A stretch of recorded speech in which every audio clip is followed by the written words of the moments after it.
agora. Boa noite, irmãos e irmãs, graça e paz. Estamos aqui para a nossa live dessa quinta-feira. Eu convido você então a se aquietar neste momento, se preparar para este momento. Nós saudamos a todos na paz do Senhor, você que é da Terceira Igreja, você que também é da IPI Semear está junto com a gente, vocês também todos que estão se conectando nessa live. Sejam bem-vindos, né? Nós damos aqui uma saudação também do pastor Israel, que está aqui com a gente nos bastidores hoje, e que nós possamos ter um momento de edificação, de encorajamento na palavra do Senhor. Eu convido você então a se preparar para este momento, nós estamos começando agora, e eu convido você a fechar os seus olhos e vamos ao Senhor em uma oração neste momento de adoração. Pai, nós louvamos o Teu nome e te agradecemos porque no Senhor nós encontramos tudo o que precisamos, nós encontramos refúgio, nós encontramos fortaleza, nós encontramos a Tua graça, a Tua misericórdia e nós te louvamos, ó Deus, te louvamos porque Tu és o nosso Deus e nós queremos render a Ti toda a honra, toda a glória, todo o louvor. Nós queremos, ó Deus, em nome de Jesus, que esse seja um momento de edificação, um momento onde possamos juntos sermos aquecidos pelo Teu santo Evangelho, Pai. Por isso visita cada família, cada irmão que está entrando com a gente neste momento de culto ao Senhor e que o Senhor possa falar aos nossos corações por meio da Tua palavra. Que o Senhor esteja nos dirigindo, nos conduzindo e nos levando cada vez mais a crescer no conhecimento e na graça de Cristo Jesus. Pai, cuida dos Teus filhos e filhas neste momento, aquiete, Deus, o coração, a mente de cada um, para que possamos ter esse momento importante, especial, na Tua presença, Pai. Fica conosco, abençoa a Tua igreja, é a nossa oração em nome de Jesus. Amém. Amém. Queridos, nós estamos nos aproximando do Pentecostes, no final de maio, nós celebramos o Pentecostes, e nessa noite eu quero falar com vocês, tendo como tema avivamento inesperado. Eu convido você então a abrir a palavra de Deus no livro, no Evangelho segundo Juízes, e hoje nós estaremos meditando na palavra de Deus através desse texto. E enquanto você abre a palavra de Deus, eu gostaria de fazer uma pergunta. Imagine que você precisa contratar uma pessoa para trabalhar com você. Eu tenho certeza que você escolheria aquela pessoa mais talentosa, mais habilidosa, mais dedicada. Você escolheria uma pessoa baseada nas suas capacidades, nas suas habilidades. É assim que nós escolhemos, sem dúvida. Se nós vamos escolher alguém para trabalhar conosco, é esses os critérios que nós usamos. Imagine você em uma guerra. Quem você escolheria para estar do seu lado? Claro que seria alguém capaz, destemido, que saiba manter a calma e ter uma boa mira. Você escolheria a pessoa mais habilidosa e competente. Nós somos assim. E hoje nós veremos no nosso texto que o Senhor, o nosso Deus, Ele não escolhe assim. Pelo contrário, Deus usa métodos nada convencionais, mostrando que o modo de operação de Deus é imprevisível e surpreendente. Quando nós olhamos na narrativa bíblica, nós vemos, por exemplo, Deus escolhendo um pagão para ser o pai da fé. Nós continuamos na história e vemos Deus chamando Samuel, ainda pequeno, para ser um dos maiores profetas que o povo de Israel já teve. Nós continuamos na história e vemos Deus usando um simples garoto, um pastor de ovelhas, para derrubar um gigante. Nós vemos na história, um pouco antes, quando Deus usa o seu povo para derrubar as muralhas de Jericó apenas com um grito da sua voz. Deus faz, nós vemos na história, o povo ganhar uma guerra sem usar armas, apenas com os músicos à frente. E quando nós olhamos para o Evangelho, nós vemos, irmãos e irmãs, Deus derrotando o poder do pecado, da morte e do inferno, através da cruz de Jesus Cristo. É lá na cruz, em aparente fracasso, que Deus mostra todo o seu poder e toda a sua sabedoria. Se você olha na Escritura, você percebe isso. Deus, ele não age de maneira previsível e nada convencional.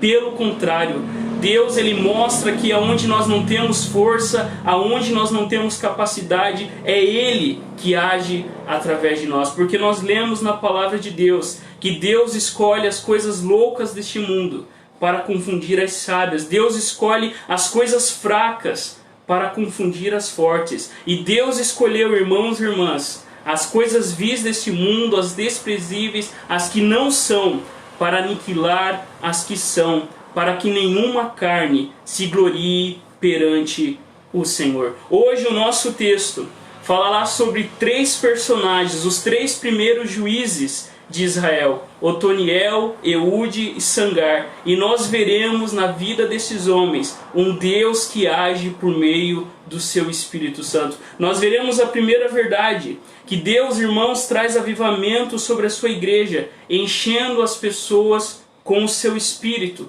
E nós veremos essa verdade na figura de Otoniel. A segunda verdade, Deus traz avivamento sobre a sua igreja, fazendo de pessoas desprezadas o seu maior instrumento, como foi com Eude. E a terceira e última verdade, no versículo 31, Deus traz avivamento sobre a sua igreja, entregando grandes vitórias a pequenas pessoas. Eu convido você a abrir a palavra de Deus em Juízes, capítulo 3, e nós faremos a leitura a partir do versículo 7.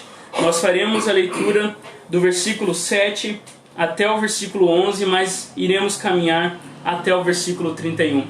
A palavra de Deus nos diz assim: escute com fé a palavra de Deus.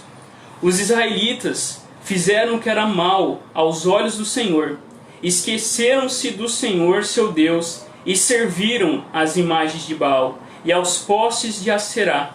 Então a ira do Senhor se acendeu contra Israel, e ele os entregou a Cusã-Risataim, rei da Aram-Naraim.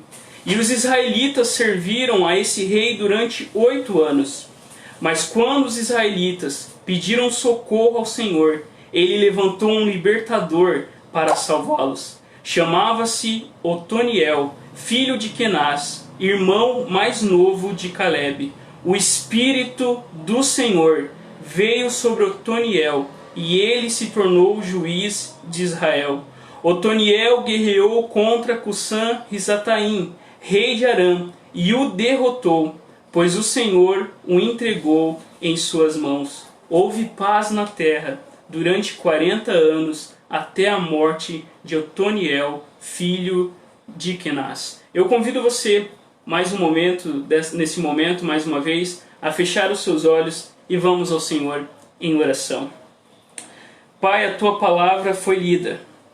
É ela que gera vida em nós, é ela que traz avivamento ao nosso coração, que traz avivamento sobre a Tua igreja. E a nossa oração, ó Pai, é que nesse tempo de pós-Páscoa que estamos também nos aproximando do tempo do Pentecostes, que a Tua palavra, Deus, traga verdadeira vida, verdadeira alegria sobre as nossas vidas. Que as palavras dos meus lábios e a meditação do meu coração sejam agradáveis na Tua presença, Senhor, rocha minha e Redentor meu. Amém. Eu convido você a ficar com a Bíblia aberta, a palavra de Deus, e nós veremos, queridos, a primeira verdade. Deus, ele traz avivamento sobre a sua igreja, enchendo pessoas com o seu Espírito Santo. Eu não sei você, mas existem alguns livros da Bíblia que nós não visitamos muito. E Juízes é um desses livros. A situação do povo não é nada animadora. Nós vemos no capítulo 2 que parece que a vida do povo de Israel é como uma montanha russa. Uma hora o povo está bem com Deus, logo depois o povo peca, se rebela contra Deus, o juiz morre e o povo está vivendo novamente escravizado por reis daquela terra de Canaã. Quando nós olhamos para o livro de Juízes, o livro de Juízes nos mostra como o povo, vez após vez, se afasta de Deus. É um declínio espiritual muito grande. Isso chama a nossa atenção, mas o que chama a minha e a sua atenção também, nós vemos, irmãos, o amor de Deus e a sua misericórdia que disciplina e ensina o seu povo. Nós ficamos impressionados com o povo de Israel pecando várias vezes, se esquecendo de Deus, mas nós também ficamos impressionados com um Deus que é fiel ao seu povo. Como ver esperança aqui? Como enxergar uma luz no fundo do túnel, nós nos perguntamos quando lemos Juízes. Como não nos desesperarmos também com a nossa vida espiritual, que muitas vezes se parece um pouco com a vida do povo de Israel. Como manter a esperança de que dias melhores virão, mesmo nesse tempo que estamos vivendo em nosso mundo? A primeira verdade, irmãos e irmãs, quando Deus quer trazer avivamento sobre o seu povo, Ele enche pessoas com o seu Espírito Santo. Avivamentos acontecem quando Deus sopra o seu Espírito sobre o seu povo e toda frieza, todo desespero, aonde não há amor, aonde não há perdão, aonde não há esperança, nós vemos um novo tempo chegando sobre a vida do povo de Deus. Porque o nosso texto, observa, ele começa com desesperança. O nosso texto, irmãos, diz que os israelitas fizeram o que Deus reprova e se esqueceram do Senhor. E eu e você vivemos também nessa tensão. Muitas vezes nós nos esquecemos do Senhor, facilmente nós nos esquecemos do Senhor e passamos a servir falsos deuses. Como isso acontece hoje? Nós sabemos aquela famosa frase de João Calvino, quando ele diz que o nosso coração é uma fábrica de ídolos. Eu e você somos tão pecadores que até as coisas boas que o Senhor nos dá, nós usamos de modo equivocado. Nós não somos diferentes do povo de Israel. Mas como Deus reage? E nós vemos aqui, irmãos, a ira de Deus se acendendo contra Israel e Deus entregando o seu povo na mão desse rei maldoso. E por 8 anos eles estavam sob opressão inimiga. Deus, ele ama o seu povo, e a própria ira de Deus, quando Deus se ira com o seu povo, não é sinal do seu ódio, mas é sinal do seu amor, porque Deus ama o seu povo, Deus se importa com o seu povo, e Deus não quer que o seu povo viva às custas da desobediência. Deus entrega então o seu povo nas mãos desse rei maldoso. E aqui, queridos, nós precisamos perceber que Deus, ele é soberano sobre todas as coisas. Deus usa os povos pagãos para mostrar a sua glória e também disciplinar os seus filhos. Deus usa todas as coisas para chamar a atenção do seu povo. E o que acontece? O povo clama ao Senhor. E no nosso texto diz então que Deus levanta Otoniel, o irmão mais novo de Caleb. O povo clama a Deus, e Deus então, com misericórdia, levanta um juiz para cuidar e libertar o seu povo. E nós sabemos, se você voltar um pouquinho antes na história, nós vemos Otoniel vencendo uma cidade inteira para conquistar o amor da sua amada. Nós pensamos, irmãos, no pedigree de Otoniel. Afinal, o texto nos diz que ele parece ser o Cada. Afinal, ele é irmão de Caleb, ele vem de uma família crente, de uma família que confiava no Senhor. Mas observe o que o texto diz no versículo 10. Deus, irmãos e irmãs, não olha para isso. Deus não olha para o pedigree das famílias e das pessoas. Deus não olha para a capacidade dos seres humanos. Mas a palavra de Deus diz que Deus encheu Otoniel com o seu Espírito Santo. Não importava que Otoniel vinha de uma família importante. O que importava, irmãos e irmãs, é que o Espírito de Deus veio sobre ele, e a palavra de Deus diz que ele lutou contra o rei maldoso e libertou o povo de Israel. Foi quando o Espírito do Senhor veio sobre Otoniel que ele foi capaz de libertar o seu povo. E aqui, irmãos, nós vemos essa verdade. Se nós queremos viver um verdadeiro avivamento, nós devemos clamar ao Senhor para que Ele envie o seu Espírito sobre nós, porque nós só podemos viver verdadeiro avivamento quando o Espírito Santo de Deus desce sobre a sua igreja. E nós precisamos, irmãos, confrontar a nossa autossuficiência, a força do nosso braço, com a palavra de Deus, quando ela nos diz que o Espírito Santo de Deus é aquele que capacitou Otoniel a ter essa vitória. Quais que são as aplicações nessa primeira verdade para mim e para a sua vida? Aqui fica uma pergunta: como podemos evitar um declínio espiritual em nossa vida espiritual? Essa é uma das perguntas, eu acho que muitas pessoas fazem, né? Eu já ouvi muito isso. Como fazer para que o nosso coração não esfrie? Como fazer para que a gente não entre numa rotina espiritual? E o que nós vemos nesse texto, a primeira coisa, não podemos esquecer do Senhor. O cristão, irmãos, não é aquele que se esforça mais, mas sim aquele que se lembra mais do seu Deus. Ser cristão não é tanto fazer alguma coisa, mas ser cristão é não se esquecer do Deus que age na história e age nas nossas vidas. Eu e você precisamos revisitar a palavra de Deus e perceber Deus agindo através do seu Espírito Santo e através da pessoa de Cristo Jesus. Como, irmãos e irmãs, viver um avivamento espiritual? Nós precisamos perceber também a mão de Deus sobre os acontecimentos da vida. Nós sabemos que Deus ele age de forma soberana, nós não podemos causar um avivamento. O que nós podemos fazer é clamar ao Senhor pedindo a sua misericórdia, para que Ele também faça com que eu e você vençamos as lutas que Ele tem nos dado. E uma terceira aplicação, perceba, irmãos, a escravidão do pecado. O povo abandona Deus e vira escravo. O povo ele se esquece de Deus achando que ia ter uma vida melhor confiando em Baal e nos deuses de Canaã, mas muito pelo contrário. Eles são escravizados por aqueles povos que não conheciam a Deus. Por isso, irmãos, nós precisamos lembrar que Jesus é aquele que disse que o Espírito do Senhor está sobre Ele. E Ele veio para pregar as boas novas. Ele veio para proclamar liberdade aos presos, para dar vista aos cegos, para libertar os oprimidos, tal como Otoniel foi usado por Deus. O Espírito do Senhor está sobre Jesus e agora está sobre a sua igreja. Por isso, irmãos e irmãs, nós vivemos avivamentos quando o Senhor nos enche com o seu Espírito. Mas nós vemos uma segunda verdade.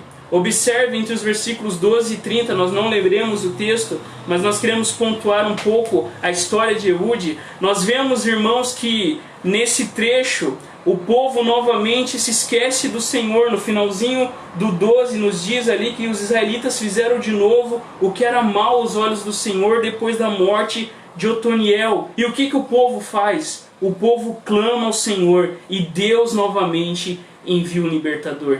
E a segunda verdade que nós vemos através de Eude, irmãos, é que Deus traz avivamento sobre a sua igreja, fazendo de pessoas desprezadas o seu maior instrumento. Por que isso? Porque o texto, irmãos, nos diz que Eude era um homem canhoto e ainda era benjamita. E benjamita quer dizer mão direita.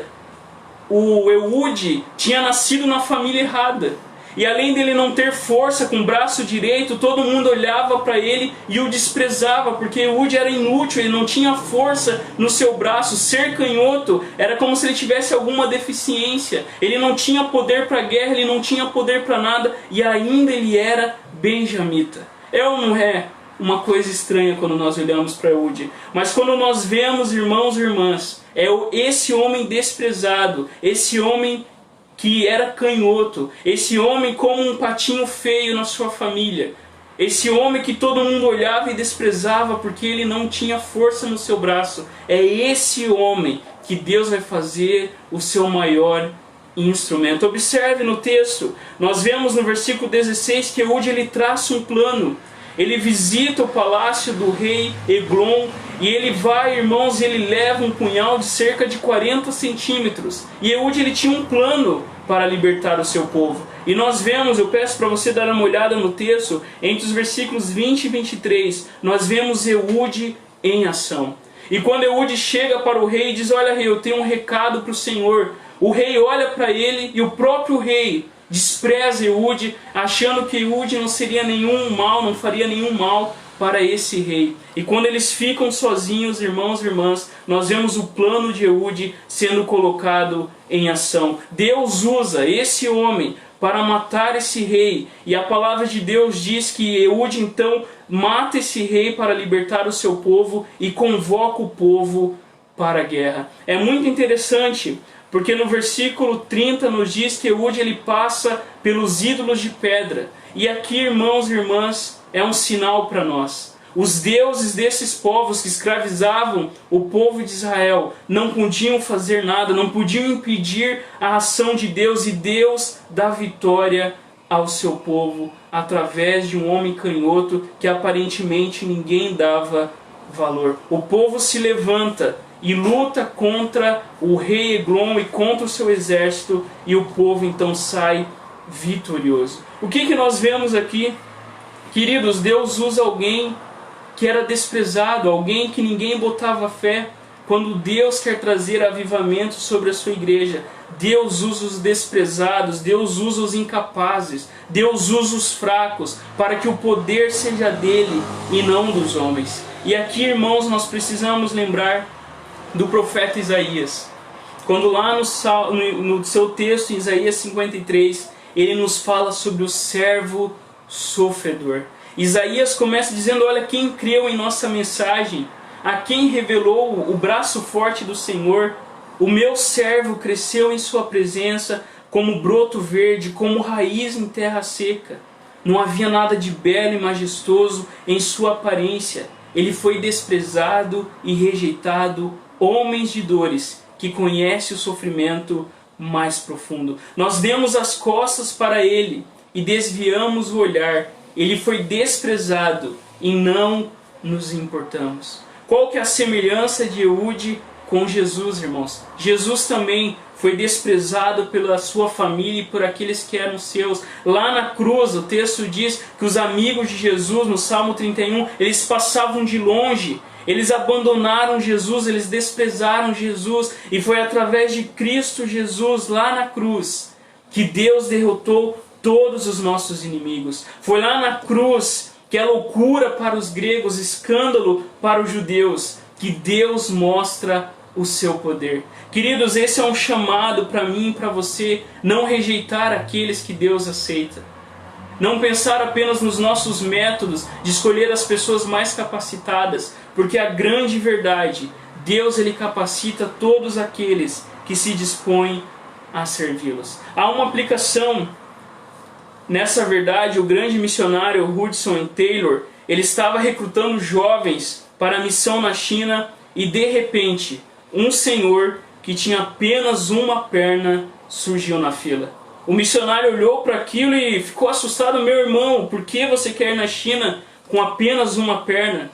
Então ele respondeu ao missionário: eu quero ir à China com apenas uma perna, porque não vejo os que têm duas entrando no navio. O missionário então questiona: mas o que você vai fazer para Deus na China com apenas uma perna? Ao passo que esse homem, George Scott, responde: vou fazer grandes coisas para Deus com apenas uma perna, porque Ele, que é realmente grande e poderoso, estará comigo. Queridos, Deus ele nos surpreende assim, usando pessoas que nós talvez não daríamos valor nenhum, usando pessoas na nossa vida, na nossa igreja, que nós nunca observamos e percebemos que Deus pode usar as pessoas mais incapazes aos nossos olhos, para que o poder seja de Deus. Se você se sente assim, às vezes você está aí e nós estamos vivendo um momento difícil, né, que você às vezes está se sentindo meio inútil, meio sem valor, lembre-se que Deus usa exatamente essas pessoas para mostrar o seu poder. Nós vimos, irmãos, que quando Deus quer trazer avivamento, Ele enche pessoas com seu espírito, Ele usa as pessoas fracas como seus maiores instrumentos. E a terceira e última verdade: quando Deus quer trazer avivamento sobre a sua igreja, Deus entrega grandes vitórias a pequenas pessoas. E eu convido você a ler junto comigo o versículo 31 desse texto, e nós só vemos aqui aparecendo essa figura. Depois ele aparece no Cântico de Débora, só mais lá aparece a figura desse Sangar. Depois de Eude, o verso 31 nos diz: Sangar, filho de Anate, libertou Israel. Certa vez ele matou 600 filisteus com um ferrão de conduzir.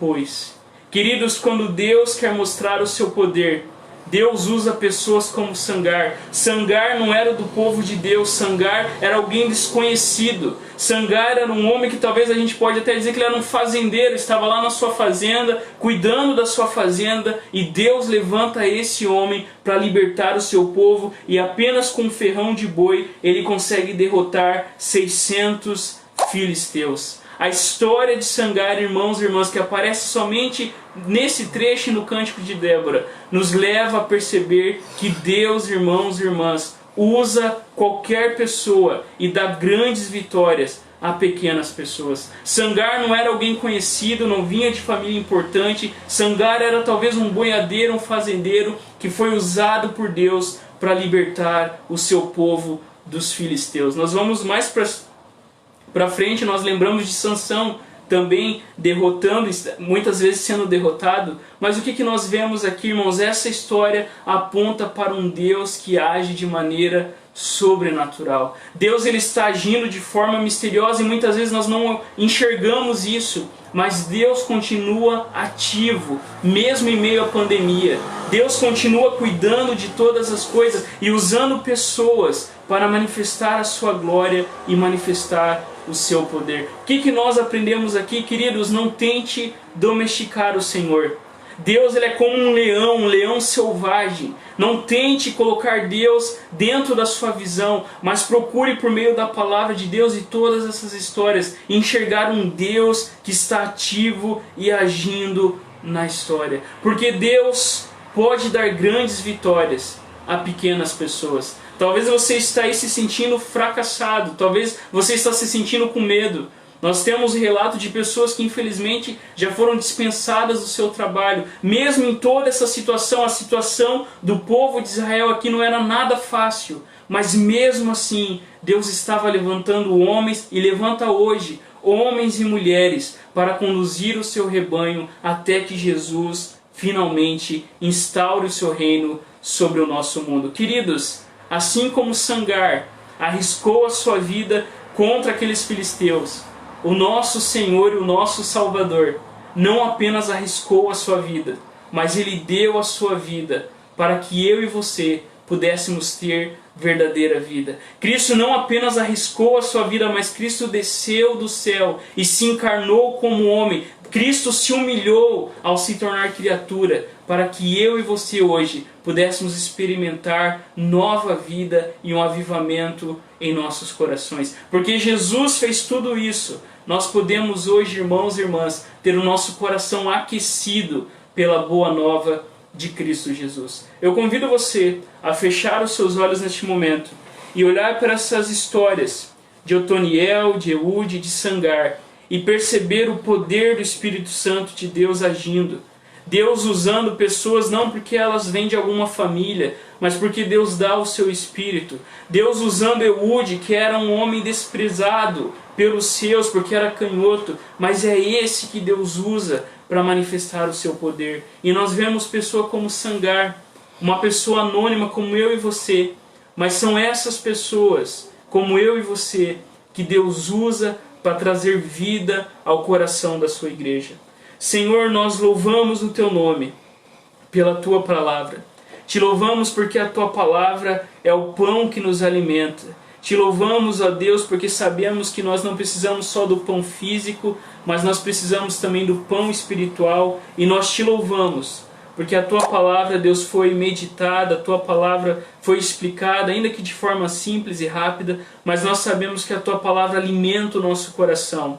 O nosso desejo, Pai, é revisitar todas essas histórias e perceber o Teu agir, perceber que o Teu Espírito Santo estava sempre presente e hoje de uma maneira muito mais especial, porque no Antigo Testamento o Teu Espírito Santo era dado apenas para algumas pessoas, mas com a vinda de Jesus no dia de Pentecostes, o Teu Espírito Santo foi derramado sobre toda a carne, sobre filhos e filhas, sobre homens e mulheres, sobre servos e servas, sobre novos e idosos. Nós te louvamos por isso, Pai, e que possamos, através do Teu Espírito Santo, experimentar na nossa vida pessoal, na nossa vida familiar, Amém. na nossa vida como igreja, como comunidade de fé, experimentar nas nossas vidas, ó Deus, o poder do Teu Espírito Santo, Pai. Faz assim em nossas vidas, desvia os nossos olhos de toda a falta de fé, de todo o medo, de desprezar os pequenos começos e nos leva, Deus, a perceber o Teu agir, mesmo nos momentos mais difíceis. Amém. Porque é isso que nós vemos em Juízes. Apesar de todo o caos, apesar de como o livro termina, cada um fazendo o que era certo aos seus próprios olhos,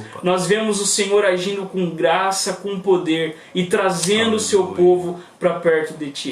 Usa, Deus, toda essa situação que estamos enfrentando nessa pandemia, nesse isolamento social, faz com que a nossa fé seja fortalecida, faça com que a gente se dobre aos Teus pés e reconheça que sem o Teu Espírito Santo não há vida em nós, mas com o Teu Espírito em nós, tudo é possível, ó Pai. Por isso aviva os nossos corações. Amém. É a nossa oração, em nome de Jesus. Amém. Amém. Amém.